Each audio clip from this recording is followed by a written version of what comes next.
Everyone, कैसे हैं आप सब। तो आज की इस वीडियो में मैं आप सभी बच्चों को क्लास 12 ज्योग्राफी यानी भूगोल के देखिए आप सभी बच्चों के एग्जाम में आने वाले इंपॉर्टेंट एमसीक्यू ये इस वीडियो में आपको करवाऊंगा। तो आप सभी बच्चे वीडियो के लास्ट तक बने रहिएगा। वीडियो पसंद आए तो वीडियो को लाइक कर दीजिएगा, चैनल पे न्यू आए तो चैनल सब्सक्राइब करिएगा और साथ में बेल आइकन पे क्लिक करिएगा ताकि इसी प्रकार देखिए हर वीडियो को नोटिफिकेशन आपको हमारे चैनल के द्वारा जब भी वीडियो जारी होगा तो आपको मिल जाएगा। तो जिस तरह देखिए मैंने आपको हिस्ट्री आप सभी बच्चों को जो भी आर्ट्स का सब्जेक्ट था, चाहे इंग्लिश कोर हो, इंग्लिश सिलेक्टिव हो, हिंदी जो भी था, सारा का सारा कंटेंट प्रोवाइड किया। उसी तरह देखिए यहाँ पर ज्योग्राफी भूगोल का जो आपका क्वेश्चन आंसर होने वाला है एमसीक्यू वाला, फिलहाल तो अभी देखिए आपको हिंदी में एमसीक्यू मिलेगा। इसके बाद देखिए जो सब्जेक्टिव वाला जो पेपर आएगा वो हिंदी और इंग्लिश दोनों में आपको कंटेंट प्रोवाइड करा दिया जाएगा। तो चलिए वक्त को बिना बात के वीडियो को शुरू करते हैं और चलिए वीडियो को जितना हो सके शेयर आप लोग कर दीजिए अपने दोस्तों के साथ। नहीं है, देखिए मानव भूगोल संबंध नहीं बताई है।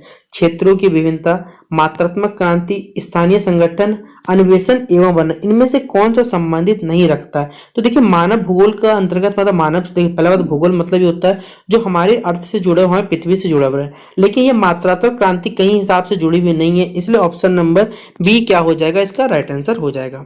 फिर देखिए हमारे पास अगला सवाल है, नव निश्चयवाद के जो प्रवर्तक कौन है हमें बताएं। रेंडजल, टेलर, हम्बोल्ट या फिर ब्लास। तो इसके जो नव निश्चयवाद के जो प्रवर्तक है कौन है, तो याद रखिए ये है टेलर। तो ऑप्शन नंबर बी क्या हो जाएगा, इसका राइट आंसर हो जाएगा।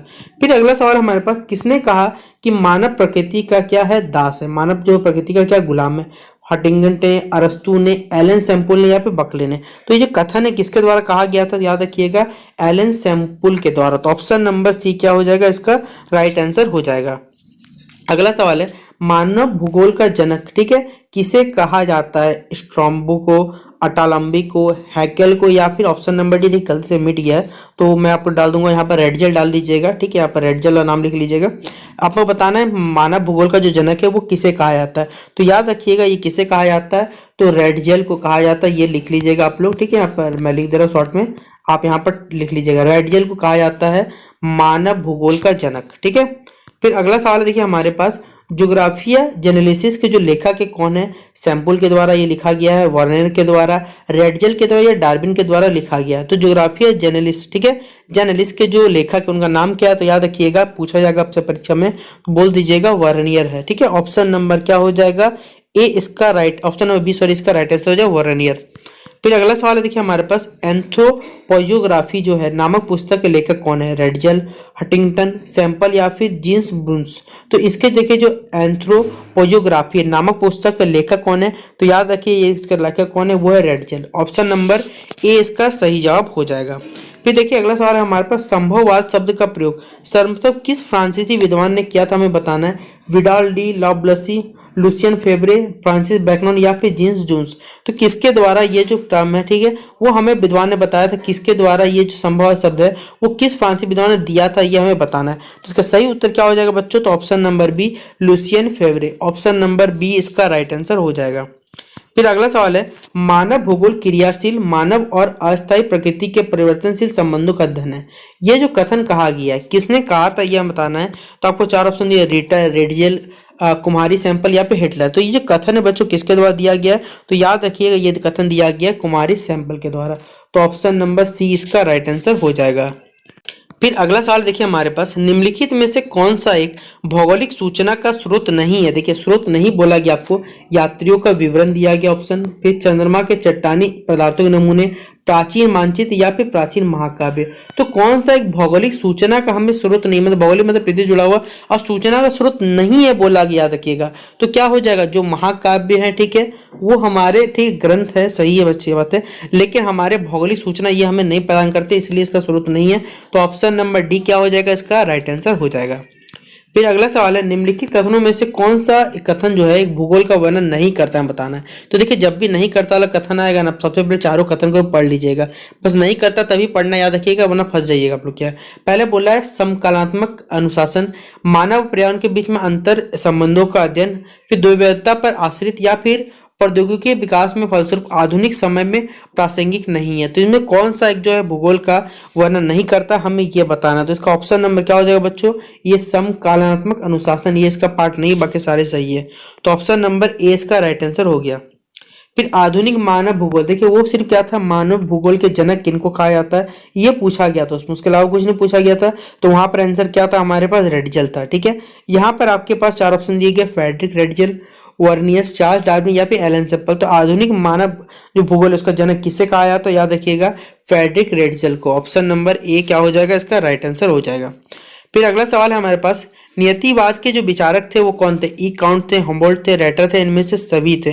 तो नियतिवाद के देखिए जो विचारक थे वो कौन थे? तो ये सारे के सारे जो लोग मौजूद थे उसमें, तो क्या हो जाएगा? ई कांट हो जाएगा, हम्बोल्ट या रिटर, ये सारे के सारे ऑप्शन सही है, इसलिए ऑप्शन नंबर डी क्या हो जाएगा इसका राइट आंसर हो जाएगा। तो 12th का डी सही जवाब टिक कर लीजिएगा आप सभी बच्चे। फिर अगला सवाल देखिए हमसे पूछा गया है, निम्नलिखित में से कौन सा एक लोगों और पर्यावरण के बीच अन्योन्य क्रिया का सर्वाधिक महत्वपूर्ण कारक है? ये हमें बताने की मानव और सीधा बात लोगों और पर्यावरण के बीच में एक क्या करता है?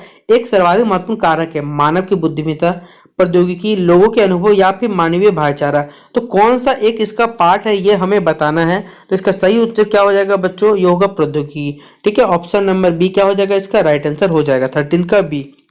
फिर अगला सवाल है, भूगोल का जनक बताइए किसे कहा जाता है? देखिए वो तो सीधा बात है, भूगोल का जनक यहाँ पर ही आपको सवाल मिला था, आप ये सवाल पढ़ सकते हैं कि आधुनिक मानव भूगोल के जनक, और यहाँ सिर्फ बोला गया हमें क्या कि भूगोल का जनक किसे कहा गया। तो याद रखिए गलती मत करके ये सवाल को, तो भूगोल का जनक किसे कहा गया? तो यूनान को कहा गया। ऑप्शन नंबर ए इसका करेक्ट आंसर हो जाएगा।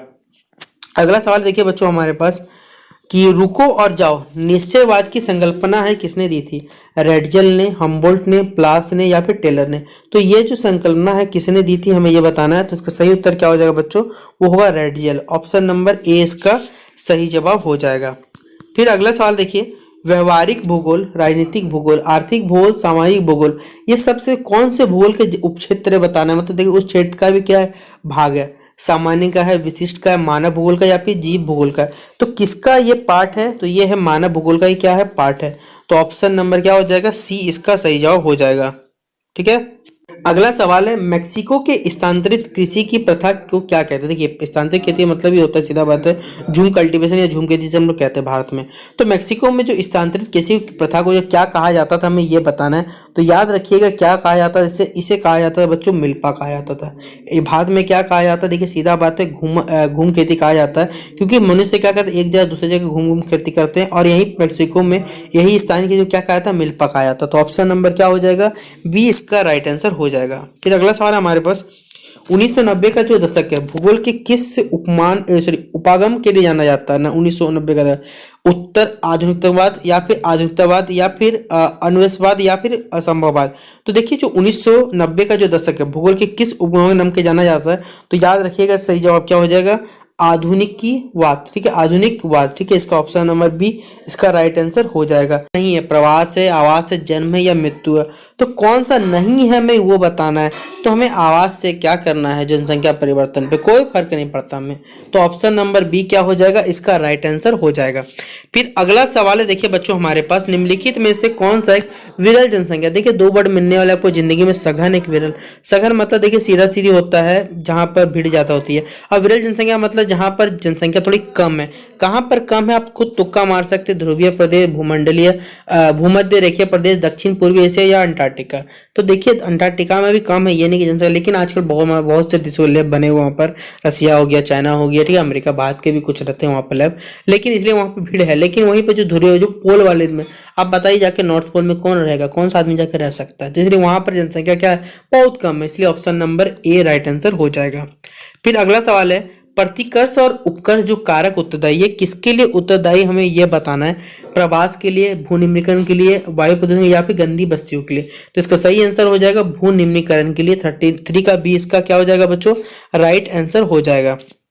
फिर अगला सवाल है, बलास निम्नलिखित में से किस भौगोलिक अवधारणा संबंधित रखता है? बलास, ठीक है, नियतिवाद से, संभववाद से, नव नियतिवाद या फिर ऑप्शन नंबर डी बच्चों हमारा इनमें से कोई नहीं। इसका सही जवाब क्या हो जाएगा? जो बलासवाद है, ठीक है, बलास जो है वो किस अवधारणा से संबंध रखता है हमें ये बताना है। ठीक है, तो इसका राइट आंसर क्या होगा बच्चों? वो होगा ऑप्शन नंबर बी संभववाद। ऑप्शन नंबर बी क्या हो जाएगा? इसका राइट आंसर हो जाएगा। फिर अगला सवाल हमारे पास, निम्नलिखित में से कौन सा एक महाद्वीप में जनसंख्या वृद्धि सर्वाधिक है? महाद्वीप बोला गया जहां पर जनसंख्या बहुत ज्यादा है। तुक्का भी मारिएगा तो सही मारिएगा। आपको मालूम होगा भारत जनसंख्या वृद्धि के मामले में द्वितीय नंबर पहुंच चुका है। चाइना प्रथम नंबर पे। कौन से कॉन्टिनेंट में आते हैं, मतलब महाद्वीप में आते हैं हम लोग बेसिकली। तो खुद सोच लीजिए, क्या इसका आंसर एशिया नहीं हो जाएगा? तो ऑप्शन नंबर ए क्या यहीं पे छाट दिया हमने ऑप्शन, बाकी सारे के सारे। फिर बोला किस वर्ष विश्व की जो जनसंख्या है वो 6 अरब पार होगी। सोचिए 6 अरब पार हो गया था उसी टाइम में। अभी तो कितना अरब पार हो गया सोच भी नहीं सकते। तो हमें बताना है सही जवाब। तो हो जाएगा 1999 ईस्वी में जो मानव की जनसंख्या जो थी विश्व में वो 6 अरब क्रॉस कर गई थी। तो ऑप्शन नंबर डी इसका राइट आंसर हो जाएगा। फिर अगला सवाल हमारे पास, किस महाद्वीप में सर्वाधिक जनसंख्या घनत्व पाया जाता है, मतलब बहुत सारी जनसंख्या पाई जाती है हमें। जावा, सुमात्रा, बर्नियो या फिर सेलेबस। कहाँ पाया जाता है? सेलेबस में या फिर सुमात्रा या फिर जावा। तो याद रखिएगा इसका सही जवाब क्या हो जाएगा, वो होगा जावा में। ऑप्शन नंबर ए इसका राइट आंसर हो जाएगा, जावा इसका करेक्ट आंसर। अगला 8 नंबर क्वेश्चन हमारे पास, सर्वाधिक सड़क घनत्व। सड़क घनत्व में सबसे ज्यादा सड़कें कहाँ बनी हुई है और वाहनों की संख्या निम्नलिखित किस महादेश में, हमें ये बताना है। उत्तर अमेरिका, यूरोप, अफ्रीका या ऑस्ट्रेलिया। तो कहाँ पर पाया जाता है ये सबसे ज्यादा? तो याद रखिए इसका आंसर हो जाएगा ऑप्शन नंबर ए, उत्तरी जो अमेरिका है उसे कहा जाता है। ठीक है, ऑप्शन नंबर ए इसका राइट आंसर हो जाएगा। फिर तो 9 नंबर क्वेश्चन हमारा है कि जनसंख्या वितरण को प्रभावित करने वाले कारकों में सबसे महत्वपूर्ण कारक बताना है। स्थलाकृति है, मिट्टी है, प्राकृतिक वनस्पति है, जलवायु। देखिए सबसे महत्वपूर्ण कारक यहाँ पर हमें क्या करना है बच्चों, छांटना है। तो देखिए जनसंख्या वितरण को प्रभावित करने सबसे इंपॉर्टेंट कारण वो है जलवायु। देखिए जलवायु पे डिपेंडेंट करता है ये चीज, जनसंख्या वितरण वाला सिस्टम भी करता है, क्योंकि जनसंख्या वहीं पर ज्यादा जहाँ जलवायु सबसे फेवरेबल कंडीशन जहाँ पर मिलेगा उन्हें। ठीक है, फिर अगला सवाल है, निम्नलिखित में से किस देश का लिंगानुपात भविष्य में सबसे ज्यादा, ये बताना है।